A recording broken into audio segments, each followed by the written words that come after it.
Yeah, I don't believe in destiny. I just do what's best for me. Don't listen to my enemies, they're just full of jealousy.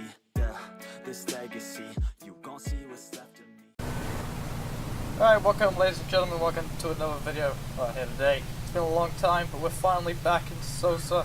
As you can see, this time around we are a fire department, and alright, absolutely amazing. Today we'll be training two lads who are looking to join the fire department's fire investigation unit, and I understand they're just down the road, so let's go see if they're being stupid or not. Here we are. This is my two wonderful associates over here. I say wonderful very highly, but let's go talk to them, see how they're doing. Now, seeing as though I don't check beforehand, I don't know which one's which, so I'm pretty sure this one over here is Mick, and this one over here is Jinx. They may now say hi if they like.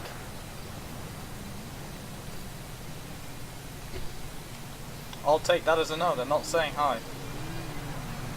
Alright then, so what we're going to be doing today is we're going to be training them for one of the San Andreas Fire Department's subdivisions, which is Fire Investigations Unit. I would like to mention a couple of things before we go any further. Last time you saw me in SOSA, I was but a simple trooper. I have amassed quite a bit. I actually now run this fire department. So if you're looking for a nice fire department, join. Link in the description to our Discord. Anyway, we'll begin by training these two. Fire Investigations Unit. In short, what the Fire Investigations Unit does is we go to a place where there might recently be a fire, be it an exploded car, burning house, whatever. We go there and we investigate it. The plan is to try and figure out how it started, why it started, and if it was, you know, an act of criminal, if it was a crime, or if it was, you know, something done on purposely. Let's say, I don't know, some dude left a stove on too long. So, with that said, they have their basic uniforms for, you know, their first rank set up here, which is our standard bunker gear. I have currently got the Chief Inspector outfit on, which is what my current rank is in the position of Fire Investigation Unit. With that, I'll be showing them their first vehicle they'll be using. This vehicle currently has no Fire Investigations Unit skin, which is very odd considering that's what it was put in for, but we will eventually get it a skin. So, this will be your first vehicle here, lads. So right here, this is the first vehicle they'll be using. As you can see, it just says Swift Water Rescue on the side. The other skin is also for Hazardous Materials Squad. That's neither of what we're doing, but this is what this thing was originally intended to be used for. So this will be using for the training. Over here is will be the Chief Inspector's vehicle. Eventually, it will say, you know, Fire Investigations Unit on it. Fire Investigations Unit has been in the works for quite some time, so we haven't actually had a chance to finish it up. Now we have a question. What is the question there, Jinx? You were like a deputy fire inspector. What vehicle do you get to use? As of right now, that is undecided, but it would probably be one of the Silverados. Oh, that's cool. Probably the newer one. Anyway, so if you two lads want to hop into this, get it saved, so you have it for future reference, and then we'll continue. So one at a time. Don't push, shove. I know it's really exciting.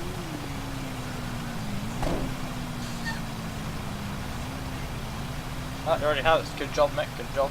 Head of the game. Like it.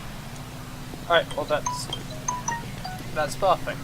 So what we're going to be doing now is I'm going to run over you lads the basics. So if you're going to come hop in my car, we'll go do the do.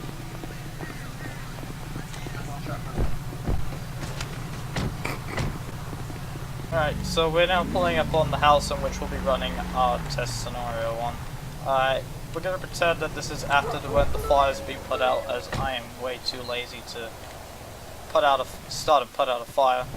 So upon arriving on the scene, we're going to check that the area is clear, there's no more smoke coming out the building, there's no more, you know, casualties or anything laying around. That's the first thing you want to always check.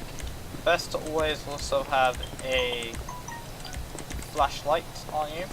Flashlight will make it easier to see around, especially when it's getting to this time of day. Please don't hit things. Let's go check in here. No one in here. There's a lot of tools in here. Hopefully they ain't fire damage. So if everything looks good on the outside and you're positive that everything's clear on the inside, you're gonna go head on in. Your flashlight out, because 9 times out of 10 the power will be out for the building that was just on fire. And this is definitely on fire. That or a bull was in here. I really can't tell. Or I can still hear fire. I don't know. Right, so when you get into a building, you want to flashlight it, make sure everything is good, that there's no open flames or anything left around. And you want to start, you know, taking some photos. I think this is on. Shouldn't have opened that.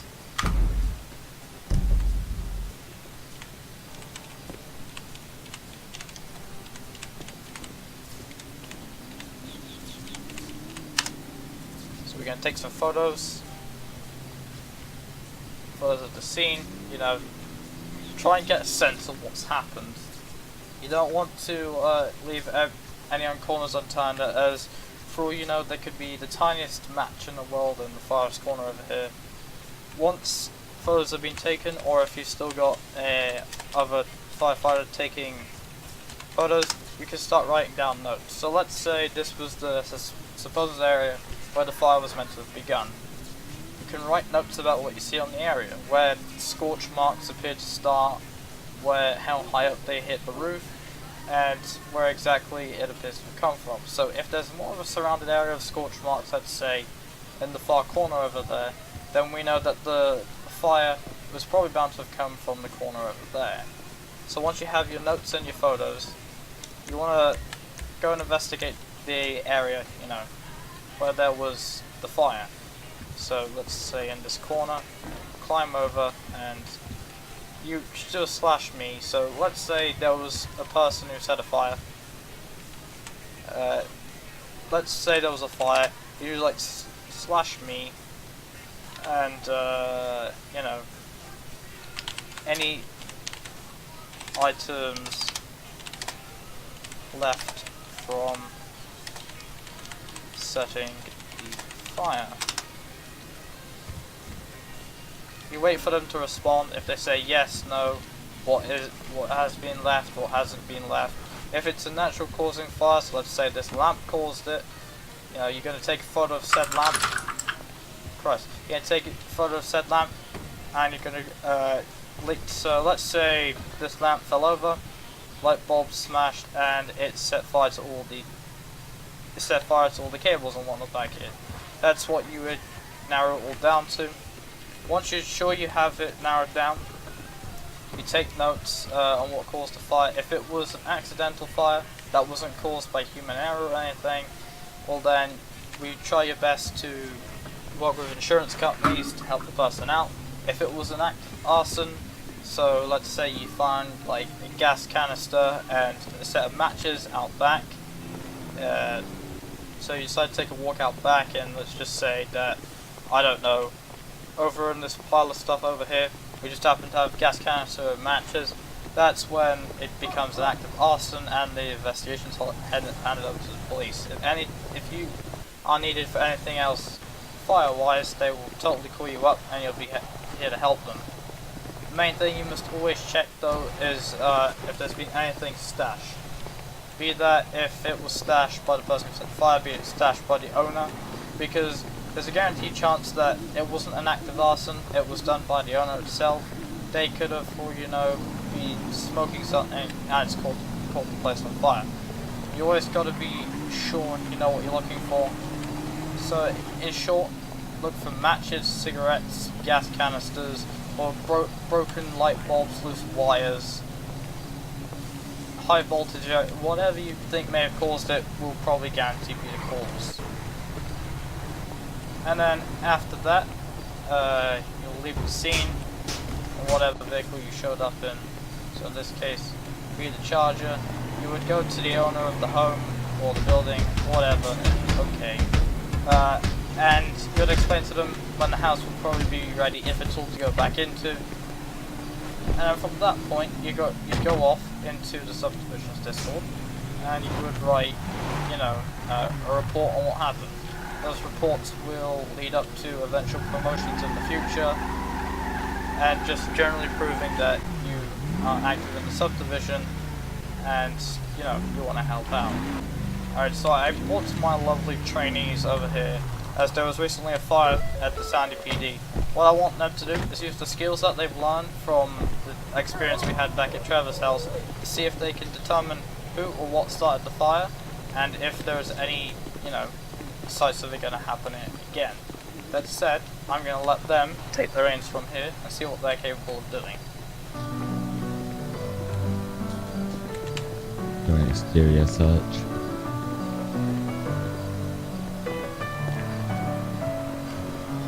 Messing with my head again.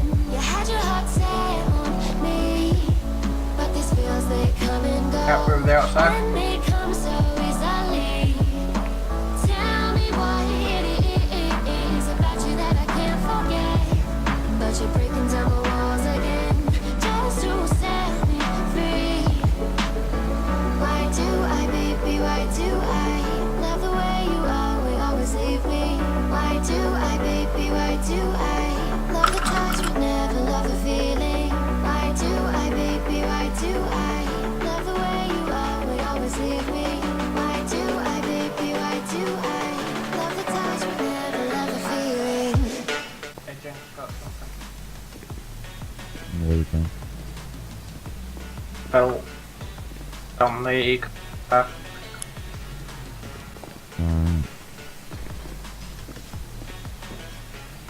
Put coffee on the keyboard, and they've got paper documents right next to the keyboard. I don't think if you spill coffee on the keyboard it sparks out and causes a fire. could have got in the monitor as well. It's an old CRT one. Yeah, that's true. I reckon we can check CCTV to see if that caught anything. Possibly. CCTV camera though. To list your reason.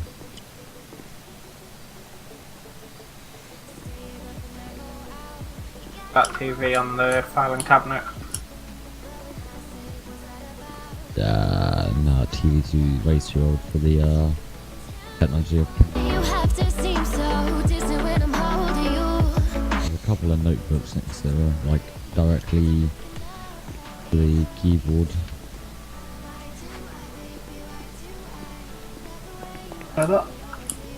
Two Greek notepads and notes.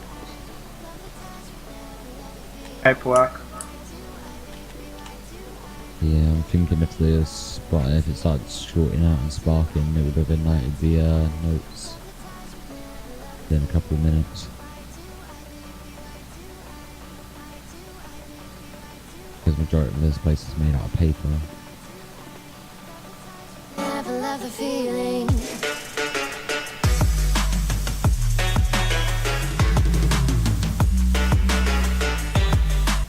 Go ahead and take a few pictures of the keyboard and the notepads because I suspect those are the reason why the fire started.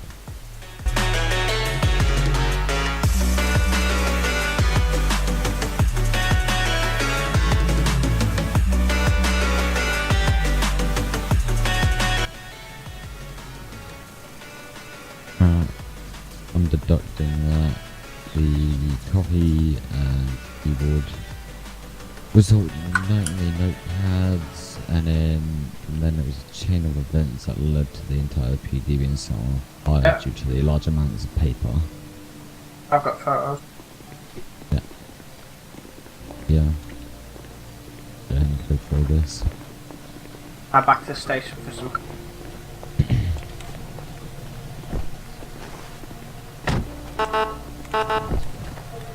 Alright then, with that amazing show of display you put back there, I think you lads on yourself some coffee and you you passed training. Congratulations. I will sort things out for you when it comes to your ranks and whatnot very soon. With that said, I appreciate you lads helping me out with this training today, giving me some people to train. Don't know where you got to go. I'm not going to question it. And it's been very fun. I hope you guys make it far in FIU, and I guarantee you will. Anyway, that said, congratulations. Have a nice investigation, I suppose. I'm gonna go do chief things. Good stuff. That's what you do.